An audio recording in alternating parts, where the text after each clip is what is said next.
Pernah nggak sih Anda ngerasa terjebak? Tahu banget harus ngelakuin sesuatu, tapi kok ya nggak punya rasa percaya diri buat mulai? Nah, hari ini kita bakal bongkar sebuah model yang sederhana banget tapi powerful, yang bisa mengubah total cara kita membangun kepercayaan diri sejati. Dan ini bukan nasihat yang itu-itu lagi yang biasa Anda dengar. Kita semua pasti sering banget kan dengar nasihat ini, udah pura-pura aja sampai berhasil. Fake it till you make it. Kedengarannya kayak jalan pintas yang keren ya. Tapi coba deh kita jujur sama diri sendiri. Seberapa sering sih itu benar-benar berhasil? Ujung-ujungnya bukan yang ngerasa kuat, kita malah sering ngerasa kayak penipu.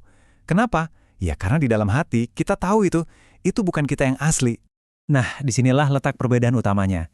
Pura-pura percaya diri itu kan fokusnya ke topeng, ke penampilan luar. Masalahnya, ya jelas rasanya palsu, karena nggak ada buktinya, nggak ada dasarnya. Sebaliknya, model yang bakal kita bahas ini, si confidence flywheel, cara kerjanya itu dari dalam keluar. Dia nggak minta Anda buat sekedar percaya. Nggak, dia minta Anda buat menciptakan bukti. Dan dari bukti nyata itulah, kepercayaan diri yang sesungguhnya lahir. Oke, sebelum kita masuk ke solusinya, kita perlu paham dulu nih akar masalahnya. Soalnya, ada satu mitos besar dan ya sebuah paradoks yang bikin banyak dari kita tuh kejebak di lingkaran keraguan diri. Yuk kita lihat lebih dalam. Nah, ini dia nih, paradoks yang sering kali bikin kita lumpuh. Bener-bener kayak teka-teki ayam sama telur. Kita mikirnya kan gini, gua butuh pede dulu baru bisa bertindak. Entah itu buat ngomong di depan umum atau buat mulai bisnis baru. Tapi, kenyataannya, rasa pede itu sendiri baru bisa kebangun setelah kita bertindak. Paham kan? Ini jebakan klasik yang bikin kita diem di tempat, nggak maju-maju. Jadi, terus gimana dong caranya kita mecahin teka-teki ini? Nah, jawabannya ada di sebuah konsep yang menurut saya keren banget. Confidence flywheel. Konsep ini benar-benar membalik total cara kita berpikir dan nawarin jalan keluar dari lingkaran setan yang tadi kita bahas. Dan ini dia intinya. Ini kalimat yang mengubah segalanya. Kamu nggak butuh percaya diri untuk memulai. Kamu justru harus memulai untuk mendapatkan kepercayaan diri. Coba deh resapi. Kuncinya di sini. Kepercayaan diri itu bukan syarat untuk memulai, tapi hasil dari memulai. Beda banget kan?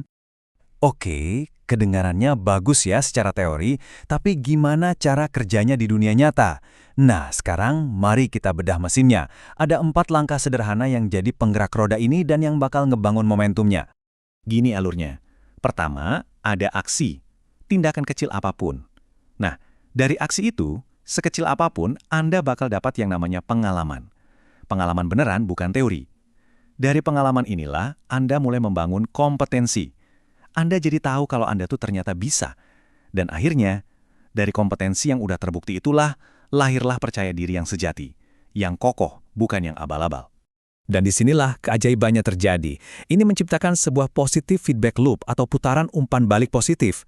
Tiap siklus ini selesai, rodanya itu muter sedikit lebih cepat. Rasa percaya diri yang Anda dapatin di putaran pertama, bikin aksi di putaran kedua jadi terasa lebih gampang. Terus begitu sampai akhirnya, momentumnya kebangun sendiri. Makin lama makin enteng. Oke, dari semua mekanisme tadi, ada satu bagian yang jadi kunci utamanya. Benar-benar tuas yang ngegerakin semuanya. Dan bagian terbaiknya? Tuas ini 100% ada di bawah kendali Anda. Coba deh pikirin kayak gini. Tugas Anda itu cuma satu. Cuma ngasih input. Udah, itu aja. Inputnya apa? Yaitu tadi, sebuah aksi kecil yang bisa Anda lakukan. Anda nggak usah pusing mikirin outputnya, yaitu si rasa percaya diri.